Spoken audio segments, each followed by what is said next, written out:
Guys, thanks so much for joining us again. I have Sean McGovern with me today. I'm really excited to talk to him because he has a really unique perspective on everything holistic that surrounds fitness, whether it be for athletes or for clients. And I want to dig into his brain a little bit because this guy knows a heck of a lot of things that are going to help you as clients. So, Sean, can you tell me broadly how you uniquely help your clients? Yeah, I guess it kind of starts with where the expectation lies, right? So I give someone a program. My expectation is within the program design itself, this is going to be executed 100%, right? And then what really needs to be focused on is the other 14 and a half plus hours outside of the gym, right? So when you think about it in that basis, it's like compliance and training is one thing. All of that will be sophisticated and either simple or complex based on the person. And then what we really pay attention to is how everything works outside of the gym. So did you sort of develop that idea based on people more generally always doing their programming? Do you ever have somebody who just doesn't do their programming? There's plenty of people that are going to shift with compliance purely based off of the season of life that they're in, right? Everybody wants to move in a certain direction of performance, but life gets in the way. So I think it more so comes from, a decade of consulting with people and people just saying like, I've always just been told that I need to focus on my nutrition and the coach is going to handle my programming. And it's such a small portion of the amount of time that's required to actually hit performance goals or life health goals, whatever. So we'll come back to programming in a little bit, but talk to us a little bit about what you like to do with folks or have them do in those other 14 hours of the day, or what they might be able to focus on to better optimize their program. Yeah, it's a biggie. So it'll be a little bit different based off a person, right? And we could say like everybody would need these general things, but it's a certain degree of alignment that has to happen, right? So if they're constantly in an uphill battle in 4 different areas of their life, then their training is not going to be what it needs to be. And they're not going to be able to hit the goals that they could with the proper trajectory, right? So it's just going to have a muted effect. Like it could be here, but it'll probably end up being there at the end of the day. So looking at, just simple things like how is mood, how is your relationships, like how's the sustainability of relationships around you, whether it be intimate relationships and not just sexual, but family members, friends. Like, can you sustain relationships with close friends for long periods of time, or do you fall off, right? So there's a component to how much support somebody has in relationship to how much stress they can buffer. And as you become more and more selfish, for a good reason on pursuing a goal, often you become more isolated, and that actually pulls away from your ability to buffer stress and actually hit higher levels of trajectory in performance or just human growth for that matter. Interesting. So are you somewhat saying that whether they're a client, an athlete, anybody, that there is a respectable amount of middle zone in terms of they want to be so focused on the goal, but they actually need a certain amount of alignment connection to have a low enough stress level to achieve the goal? Is that what you're saying? Absolutely. Interesting. Okay, so what might get in the way of some clients finding that good middle zone to have better performance? To start, you could just look at where they came from. Like, do they even have a support system lined up for them, right? Are there people in their lives that help them through emotional, psychological, spiritual events in their life, right? Where they can get past that and, yield some fruit from that and not just have it be a negative component or a negative season in their life, right? And then at the same time, it's seeing what that looks like over time and what that trend looks like. Is their relationship with their wife or husband getting better, or is it getting worse? How is their performance at, if they're not a full-time athlete, how's their performance at their job? Is it improving? Is it decreasing? Are they constantly changing jobs? Like, all those things are little insights to where they put their values and how much energy is in that, and whether that's helping push them forward or actually pulling them back. When you look at somebody, well, let me ask you a different question. How do you help somebody determine that level of stress? Do you ask them questions? Because I can imagine a lot of people really have no idea how stressed they are or aren't. So how do you help pull that out for them? I mean, again, it kind of goes to trends, right? Because a lot of that's going to be learned, right? Or there's going to be an acclimation to it. So for X person has worked 60 hours a week, trained 8 hours a week. That's a nasty week. Yeah, whatever, right? We're making this up. But they've done this for 3 years. Their perception of their energy levels is their perception, right? And that's the reality of it. They're like, I have okay energy, but this is how it's always felt for the last X amount of years, right? So they don't even know what high energy actually looks like at that point. They feel like that stress is normal for them because it's not, the differential can be 5% in each direction, right? And they don't know what the opposite feels like because that's what they've been living for so long. So they've acclimated to that. That feels like homeostasis to them, but they don't even really know what those other areas could look like.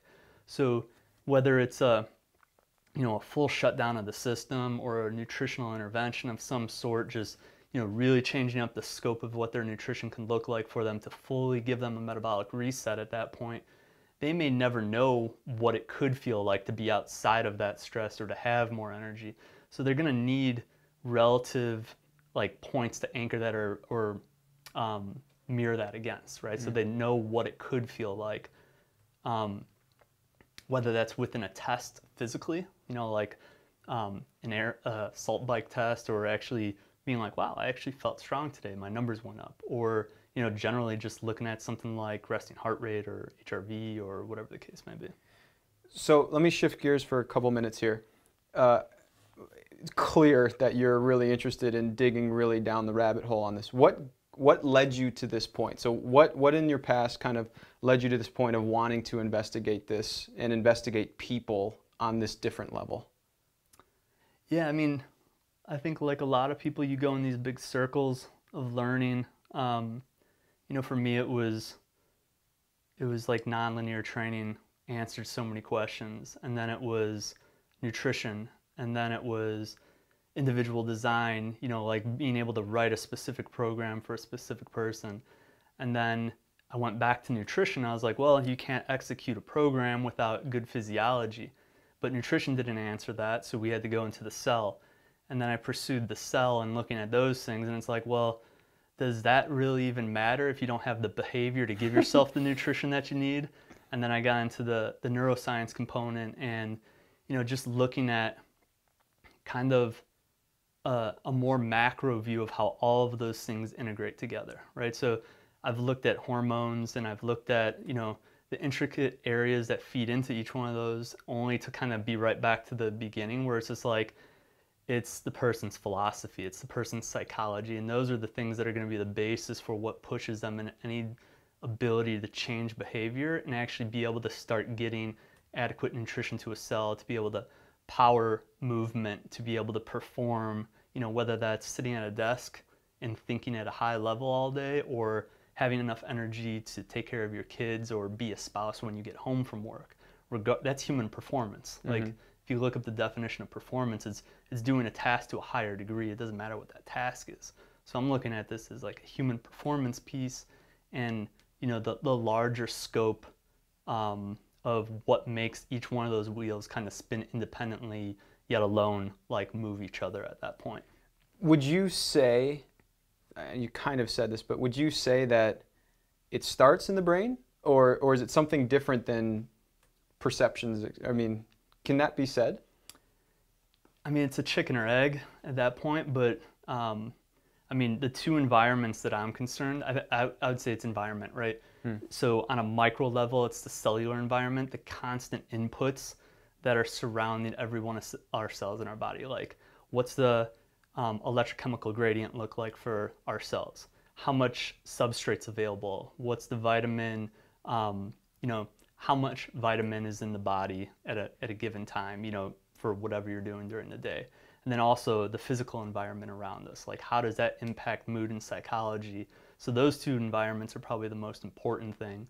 and it brings us to this kind of like GXE, like the gene to environment relationship. And I think that has more influence on everything than just the mind itself. So when you're saying gene, are you going to DNA? Are you going to what you start in this world with, and then coupling with the environment internally at the cell and externally at the world? Is that sort of what you're saying? Yeah, so the epigenetic component to it, right? But we have so much more control over the variables within the body, just being able to like give it consistency. Right? If you're eating different macros and different qualities every day, you're sending different signals to your body every day. Maybe, 2,000 years ago, that would have worked when there was less stress coming from every angle.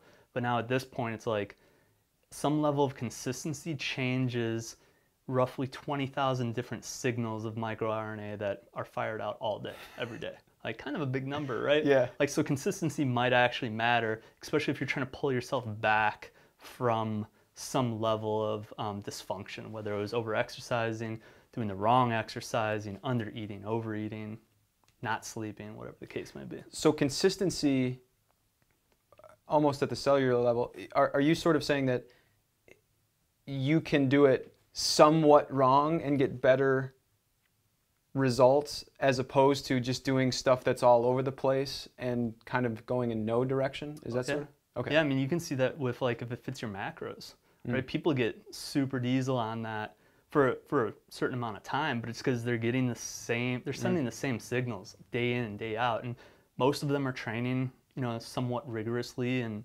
weightlifting, which is, if it's bodybuilding, it's a lot different than doing something like CrossFit, right? So it's a little bit more controllable on the stress, the demands on the body for that. And so that idea basically comes down to adaptation, I guess, right? Where you're adapting to the stress that you put in, and if it's consistently, I guess, more positive, that is a benefit? Is that acclimating? Yeah. Acclimating, but, okay. Yeah, because I mean, you're really never going to adapt to anything because it's going to change as soon as you start to feed it more and more of a different stimulus. Interesting. But your idea is right? Okay. So like you're providing a certain stimulus in a specific environment over and over and over, body's going to adapt to it, right? And then based off of what that is, you get X, Y, or Z result. And as you shift that, you get different results, right? And then the external environment is usually the one that we can't control as much, but it influences our psychology, which then affects our behaviors and our decision making. But then it also steamrolls into this whole area of like, just think about the funny word like hangry, right? Yeah. If your blood sugar is mismanaged, your ability to make better decisions change, and then that affects your nutrition or your training. All of that stuff is just so tightly connected. I got a tough question, or maybe I think it's tough. I could be wrong, but where would you tell somebody to start if they were trying to improve lifestyle consistency, etc., on their own? Like right now, what could be something beneficial that somebody could just put into play? Probably hydration.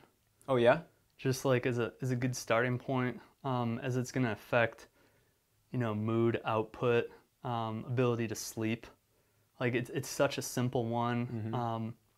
And most people either probably underhydrate on the regular or in some cases overhydrate and end up becoming more dehydrated in the long term. But what would you say the right amount is just for, let's just say, a normal human or an athlete?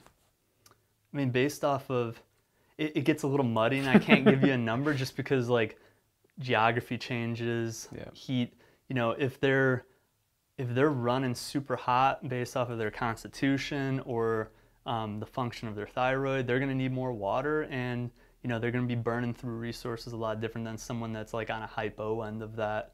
And then you could look at like carbohydrate intake and molecular water from metabolism. All those things are going to shift how much water your body has to start, yet alone what their diet profile looks like, because you're going to be bringing in more water with real foods and requiring less drinking of water in comparison to someone that's just hammering fats compared to carbs. I've got a dozen rabbit holes I'd like to go down right now. Let's hit kind of the last big question I've wanted to ask all of our coaches.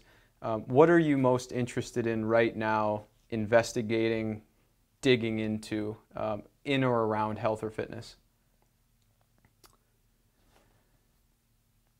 Probably, on a performance basis, like what level of physiological rescue, we'll call it, that's required based to get someone from point A to point B. When you say rescue, sorry. So like what's wrong with their physiology right now based off of everything that they've been doing that's limiting where they can go next, right? And let's just say like all things considered, training's exactly where it should be. Like you're working with a smart coach that can progress you through, but the way you express energy and your ability to recover are off. So what does that intervention look like from a lifestyle and nutrition component that will reboot that so that you can maybe not start fresh, but be able to get past that plateau and continue to move forward in performance. That's super interesting. Guys, appreciate you being here. Thanks to Sean, and we'll see you next time.